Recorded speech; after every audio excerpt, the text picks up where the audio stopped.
മാർക്കറ്റിലേക്ക് എത്തിക്കാൻ അറിയാത്ത, കസ്റ്റമറിൽ ഡിമാൻഡ് ഉണ്ടാക്കാൻ അറിയാത്ത ഒരാളും സംരംഭകനായി മാറുന്നില്ല. അപ്പോ സംരംഭകരാകാൻ വേണ്ടത് നിങ്ങൾ ഇതിന്റെ ഗ്രാസ് റൂട്ട് ലെവലിലുള്ള പ്രവർത്തനം തന്നെയാണ്. ബേസിക് ലെവലിൽ കസ്റ്റമറുടെ മനസ്സറിയുന്ന, സമൂഹത്തിലെ ഏറ്റവും താഴെ ലെവലിലുള്ള ആളുകളുടെ പോലും ഡിമാൻഡുകൾ അറിയുന്ന ഒരാൾക്ക് മാത്രമേ നല്ല സംരംഭകരാകാൻ കഴിയൂ. അപ്പൊ അത്തരത്തിലുള്ള സംരംഭകരായി മാറാനുള്ള സാധ്യതകളുണ്ട്. അത് അസാധ്യമായതല്ല. നമ്മുടെ മൈൻഡ് സെറ്റ്, നമ്മുടെ വീക്ഷണങ്ങൾ, നമ്മുടെ കാഴ്ചപ്പാടുകളിൽ ചെറിയൊരു മാറ്റം വരുത്തണം. ഇത് ഞാൻ ലളിതമായ മറ്റൊരു കാര്യങ്ങൾ പറയാം. ലളിതമല്ലത്. ലോകത്ത് ഏറ്റവും അധികം പണം ഉണ്ടാക്കുന്ന കാര്യം, ഇഷ്ടം പോലെ ജീവിക്കുന്നതായി, അവൻ ഇഷ്ടമുള്ളതെല്ലാം ചെയ്യുന്നതായി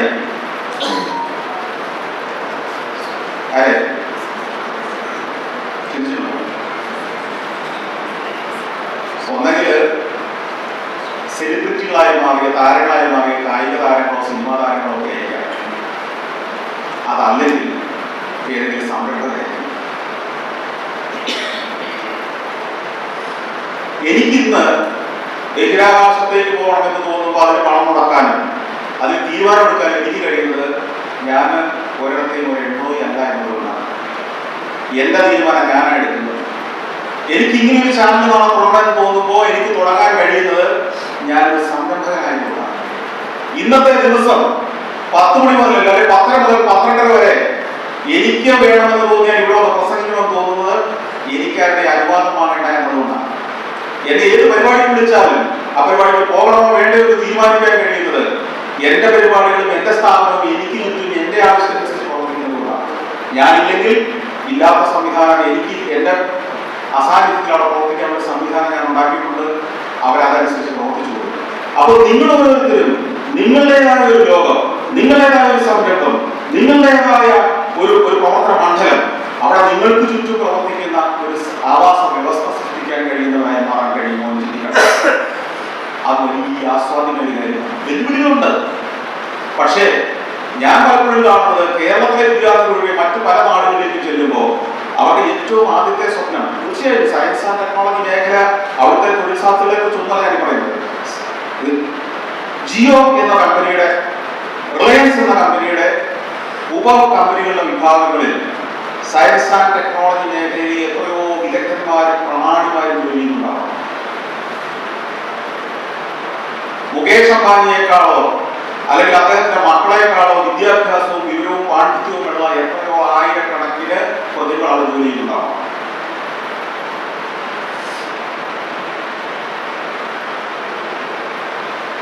റിച്ചാർഡ് ബ്രാൻസന്റെ സ്പേസ് കമ്പനിയിൽ, വെർജിൻ ഗാലക്റ്റിക് എന്ന് പറയുന്ന കമ്പനി, എനിക്കറിയാം ഇപ്പൊ ആളുകള് വരുന്നത് മുഴുവൻ നാസയിൽ നിന്ന് റിസൈൻ ചെയ്തിട്ടാണ് ഇങ്ങോട്ടൊന്ന് ജോയിൻ ചെയ്യുന്നത്. മിനിയാന്നൊരു മെയിലേക്ക് വന്നിരുന്നു, പിന്നെ ആൾ നാസയിൽ നിന്ന് നമ്മുടെ ജോയിൻ ചെയ്തിരിക്കുന്നു.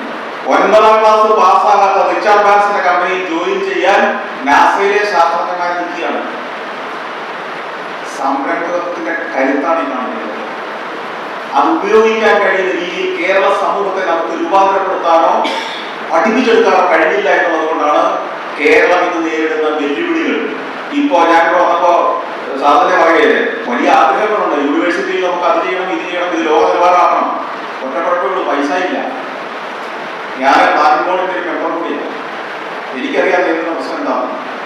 സാറപ്പോ എന്നോട് കണ്ടപ്പോൾ ചോദിച്ചു, നാട്ടിൻകോൾ നമുക്ക് പോകാറില്ലേ എന്ന് ചോദിച്ചു. കാശില്ലാതെ എന്ത് വാങ്ങി? കാശില്ലാതെ സത്യമാണ്, കാശില്ലാതെ യാഥാർത്ഥ്യമാണ്. കാശില്ല എന്ന് പറഞ്ഞാൽ നമുക്ക് വലിയ സ്വപ്നങ്ങളുണ്ടോ, ദൈനംദിന കാര്യങ്ങൾ നടന്നു പോകുന്നുള്ളതല്ലാതെ വലിയ സ്വപ്നങ്ങൾ കാണാൻ വലിയ പണം വേണം. ഈ പണം ഉണ്ടാകണമെങ്കിൽ നമുക്കറിയാം, സർക്കാരിന് പണം ഉണ്ടാകണമെങ്കിൽ എന്ത് വേണം? ടാക്സ് വേണം. ടാക്സാണല്ലോ സർക്കാരിന്റെ വരുമാനം, മറ്റൊന്നുമല്ല. സർക്കാർ ചായക്ക നടത്തിയിട്ടൊന്നും ലാഭത്തിലാവില്ല. സർക്കാരിന് ടാക്സ് ആണ് വേണ്ടത്. ആരാണ് ടാക്സ് കൊടുക്കുക? ആരാണ് ടാക്സ് ഏറ്റവും കൂടുതൽ കൊടുക്കേണ്ടി വരിക? കൊടുക്കുന്നത് ഏറ്റവും പണം ഉണ്ടാക്കുന്നവരാണ് ഏറ്റവും കൂടുതൽ ടാക്സ് കൊടുക്കുന്നത്.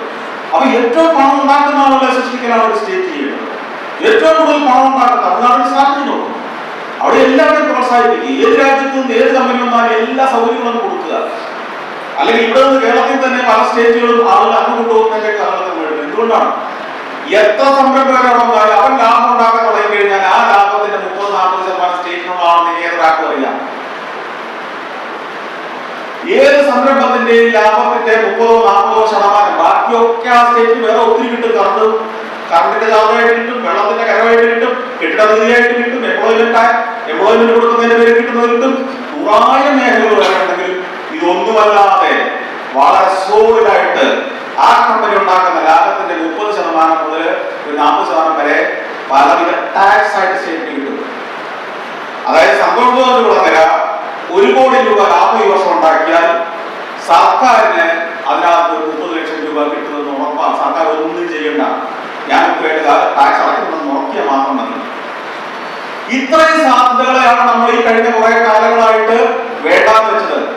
സംരംഭകനെ വളർത്താൻ നമ്മൾ ശ്രമിക്കാത്തതുകൊണ്ട് സംഭവിച്ചു പോയത്. നിങ്ങൾ ഓരോരുത്തരും ഓരോ സംരംഭകരാകുകയും വർഷമായി 8-10 കോടി രൂപയുടെ സംരംഭം ഉണ്ടാവുകയും ചെയ്താൽ ആ 10 കോടി രൂപയുടെ ലാഭം ഉണ്ടാകുന്നതിന്റെ 30% സ്റ്റേറ്റിന് അവകാശപ്പെട്ടതാണ്, അല്ലെങ്കിൽ രാഷ്ട്രത്തിന് അവകാശപ്പെട്ടതാണ്. ഇങ്ങനെയാണ് വളരേണ്ടത്. അപ്പൊ സംരംഭകരെ സൃഷ്ടിക്കുക എന്നതിന് പകരം ജീവനക്കാരെ സൃഷ്ടിക്കുന്ന വ്യവസ്ഥിതിയെ നമ്മൾ മാറ്റിയെടുക്കുന്നുണ്ട്. അവിടെയാണ് ഈ പറഞ്ഞ സ്ഥാപനത്തിന്റെ ബിസിനസ് ഇന്നോവേഷൻ ആൻഡ് ഇൻക്യുബേഷൻ സെന്ററിന്റെ സാധ്യത ഞാൻ ഉറച്ചു വിശ്വസിക്കുന്നു. അതാണ് ഇവിടെ ചെയ്യുന്നത്. അതിനെ കൂടുതൽ വളർച്ച ഉണ്ടാവണം.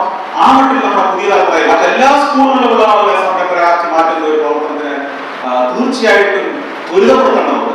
ഞാൻ രാധാകൃഷ്ണൻ സാറിനെ പ്രത്യേകം അഭിനന്ദിക്കുന്നു. ഇത് ഇത്തരത്തിലുള്ള കൂട്ടായ്മകൾ ഇനിയും ഉണ്ടാവും.